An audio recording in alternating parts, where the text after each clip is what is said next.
Dalam cerita ni aku nak cerita sikit kisah aku mencederakan badan aku ni secara tak sengaja. Bukan macam ambil senjata, cederakan diri semua tu, tak. Walaupun kat akhir video nanti ada cerita yang aku buat macam tu, teaser cerita terakhir. Tapi korang jangan fikir macam-macam lah, Sumi masih waras. Kita boleh kata macam aksiden kecil yang terjadi dekat aku.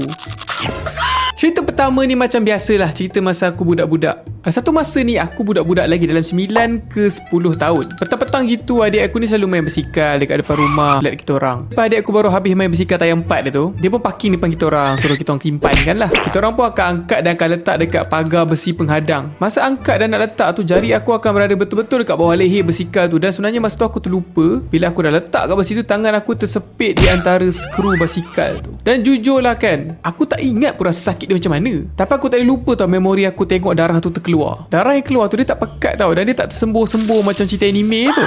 Darah tu dia macam likat. Dia kalau macam bila kita masak kuah, lepas tu kita letak tepung jagung, ataupun kita boleh samakan macam sos. Aku tak pasti aku ke yang dah pening-pening sebab tengok darah, ataupun badan aku masa kecil memang mengeluarkan darah yang macam tu. Aku macam terpana melihat darah aku keluar. Aku ulang sekali lagi, aku tak ingat aku menjerit ke, aku terkejut ke, aku sakit ke. Aku ingat tekstur darah tu je. Dan kenapa darah aku macam tu Ada penjelasan ke? Ke memang aku tengah berhayal time tu? Ada satu masa ni aku nak trim rambut aku. Aku ni ada satu PL di mana bila rambut dah panjang, aku akan gunting bahagian depan muka ni supaya dia tak mencucuk dahi aku. Dia macam bila aku tengah tengok tu, dia macam ada wiper tu gerak-gerak. Kadang-kadang dia cucuk mata free-free.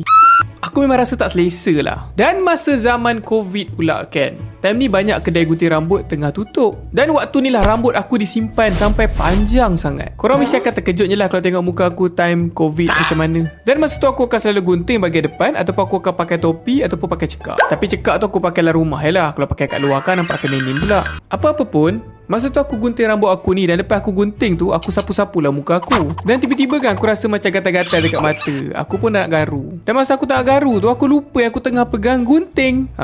Ya, aku cerita balik ni aku sengilu tak. Aku terus tercucuk mata aku direct tau dengan gunting yang aku pegang tadi tu, dan kena dekat berbola putih mata ni. Aku tengok pedih weh. Masa tu aku rasa macam menyesal dan rasa geram dengan tindakan aku tu. Asal kau terlupa kau pegang gunting weh. Nasib aku takkan pisau kan. Mata aku masa tu merah, berurat mata, terkoyak sikit tau. Apa pandangan aku nampak sedikit kabur-kabur. Masa ni otak aku start dah terfikirkan masa depan aku. Adakah aku akan buta sebelah mata? Ataupun mata ni akan kekal merah selama-lamanya? Tapi macam cool gak lah kalau boleh pakai eye patch kan. Tapi masa tu pedih weh. Aku nak tengok je cermin lama-lama dan berharap dah tiba-tiba dia sembuh.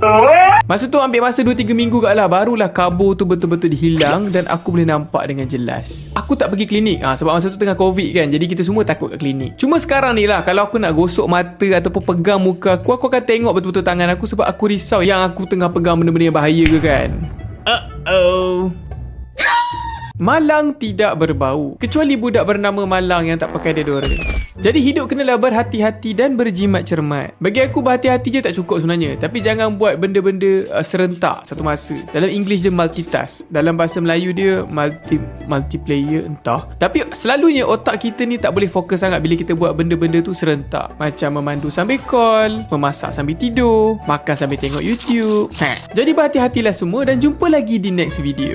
Assalamualaikum dan salam sejahtera kepada semua. Seperti yang dijanjikan, hari ni sudah bukalah pre-order untuk komik Sumi di Shopee. Korang boleh pergi grab sekarang sebab komik ni akan dijual online selama 11 hari sahaja dekat Shopee. Siapa-siapa lambat memang tak dapat dah. Kita orang takkan buka dah jualan online. Korang kena datang dekat event pula untuk membeli. Dan juga kalau komik ni dibeli combo dengan Sumi Koko, korang akan dapat percuma notebook Sumi Kembara ni. Promosi ni dekat online sahaja. Tahu. Promo ni pun sama juga, hanya dapat dekat online ni sahaja. Untuk dapatkan boleh klik link dekat bawah ni. Stok jualan online terhad. Jumpa lagi dan bye.